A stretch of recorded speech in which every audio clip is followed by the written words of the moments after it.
Good morning folks, and welcome back to the trail. Right now I'm on the St. Olavsleden close to Ore, and it's pretty cold right now, but it's going to be pretty hot as well, and that's why it is 5 o'clock and I hope to do as many kilometers as possible before the 30-degree mark will be knocked over, you could say. Well, definitely way too hot for me today, and that's why I had a short night. And hopefully I will have an interesting morning hike.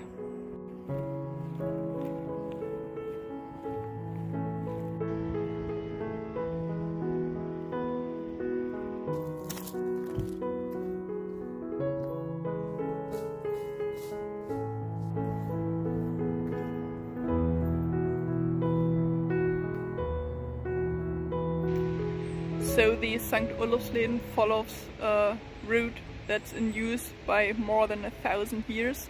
So quite some history happened here, and I think this will also be the topic today. The history and the water I'm walking close by, the Indalsälven, and I think there will be quite some views today.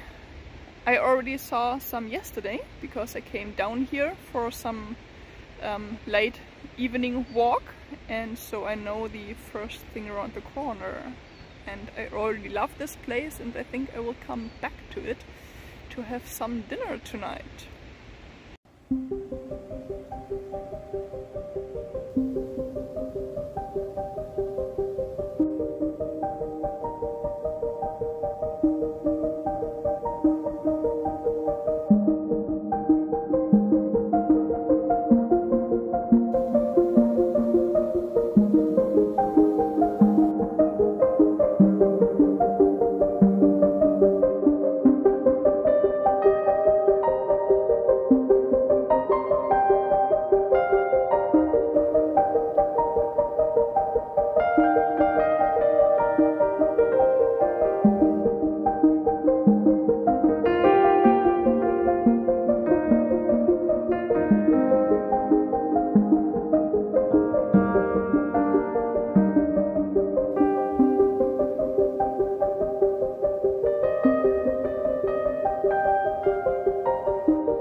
Yes, this was the beautiful Wasserfälle, and some of you may have recognized it without ever being here. Maybe you saw the movie Ronja Robber's Daughter, and some parts of the movie were filmed in this area here, so especially the river sections, so that's why it might be familiar.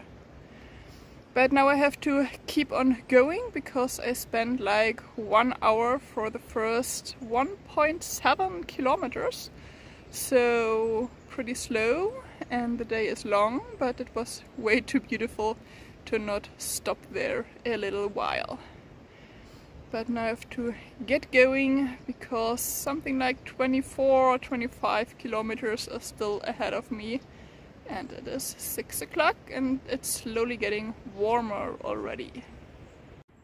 I mean, it's so annoying that such a beautiful section is right at the beginning, so I can't really make a long lunch break or anything. So yeah. But again, I can come back as I'm sleeping around the corner here, and then I have maybe some dinner there.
As I said earlier, this trail is known for quite a lot of history and sometimes just a bunch of stories, and here is one of them.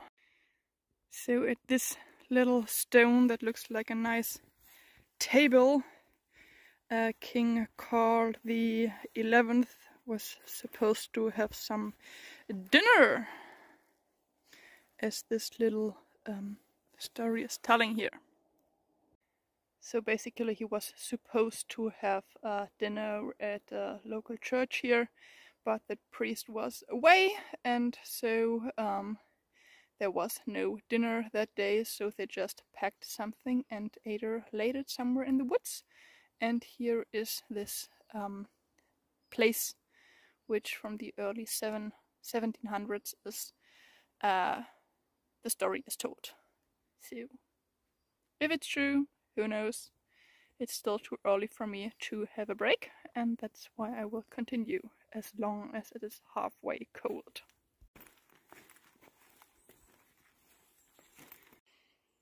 What this story does tell definitely is that in this case the old road was really running through this forest here.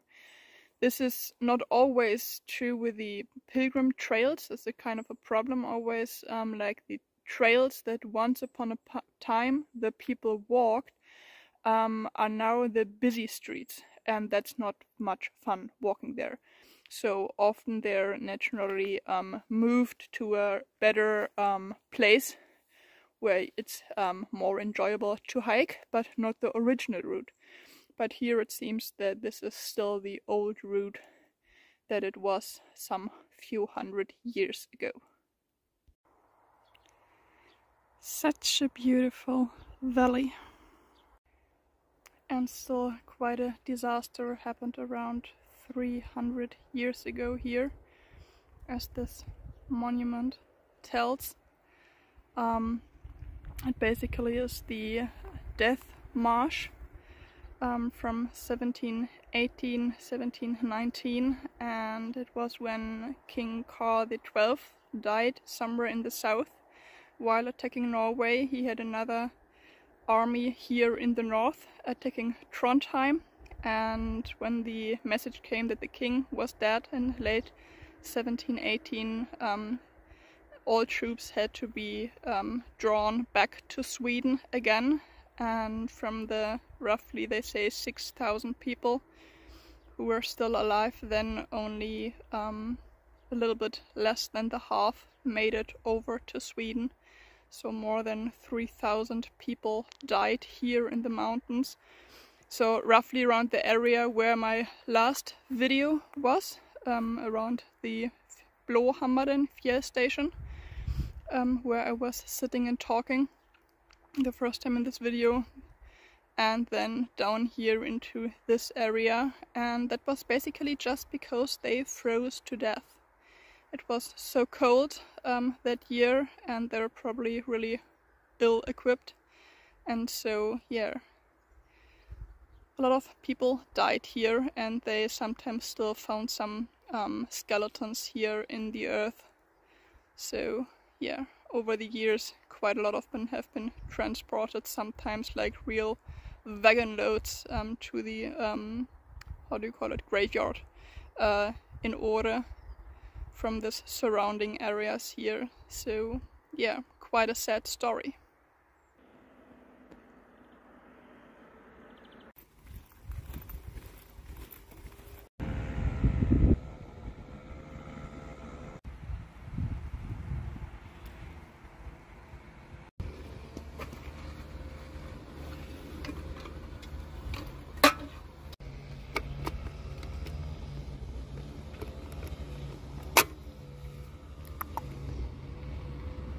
So I made it to Åre. 20 kilometers are done for today, but there are still 8 to go. It's 12 o'clock right now and it's really hot. But I won't be that lucky for the next few kilometers because it will probably be roads only. So this will be 2 hours in the bloody heat. Yeah. Not my favorite part, but then I don't have to walk that one tomorrow. Okay, change of plans. I won't walk up until the whole way to Düvet. I just checked the buses and I will miss the next bus, and the one after that one will be 2.5 hours of waiting in the sun outside. So I will just walk as far as I can get in this time. And that's the good thing, sometimes with the bus running pretty close to the trail, I have easy access, and then I will do the last few kilometers tomorrow and add it to the other ones. But now I will get myself some really well-deserved ice cream. So, change of plans again. I will continue to Düvet, simply because otherwise I would have to hike 35 kilometers tomorrow and it's still going to be pretty hot. So better today, and yeah, on the way there will be at least one more, not a waterfall, but still some, yeah, gushing water or whatever you call it. And so I will make another break there and just take it slow for the last few kilometers and take the bus at 4:45. Hopefully it won't be that bad.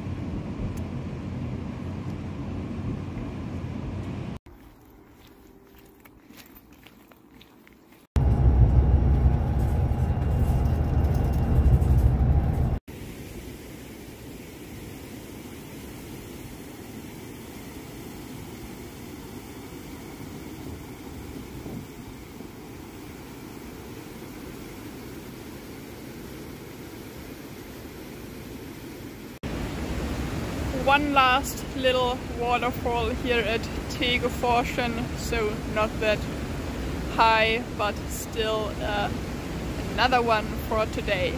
It is actually the next day, because I stopped at Ore after I realized that it would be like another 8 kilometers in like 28 degrees just beside the road. And I was so tired already and getting a headache from the heat.